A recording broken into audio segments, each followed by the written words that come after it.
2024ஆம் ஆண்டிற்கான முன்னேற்றகரமான நாடுகளின் பட்டியல் தொடர்பான ஒரு சுவாரஸ்யமான விடயம் அண்மையில் வெளியாகி இருக்கின்றது. ஒரு நாட்டினுடைய சமூகம், பொருளாதாரம், வாழ்வியல் மற்றும் தொழில்நுட்பம் தொடர்பான வளர்ச்சியை அடிப்படையாக வைத்து இந்த தரவுகள் வெளியாகி இருக்கின்றது. சரி, இதில் முதல் 10 இடங்களுக்குள் வந்த நாடுகளின் பட்டியலைத்தான் நாங்கள் இப்பொழுது பார்க்க இருக்கின்றோம். இதில் 10வது இடத்தை பிடித்திருக்கின்ற நாடு எது என்று சொல்லி பார்த்தால் சிங்கப்பூர்.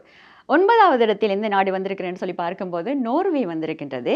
8வது இடத்திற்கு ஸ்வீடன் வந்திருக்கின்றது. 7வது இடத்தில் நெதர்லாந்து வந்திருக்கின்றது. இந்த ஆண்டினுடைய முன்னேற்றகரமான நாடுகளின் பட்டியலில் 6வது இடத்தை பிடித்திருக்கின்றது ஃபின்லாந்து. 5வது இடத்திற்கு வந்திருக்கின்றது இஸ்ரேல். இந்த ஆண்டினுடைய முன்னேற்றகரமான நாடுகளின் பட்டியலில் 4வது இடத்தை பிடித்திருக்கின்றது சுவிட்சர்லாந்து. 3வது இடத்திற்கு வந்திருக்கின்றது டென்மார்க்.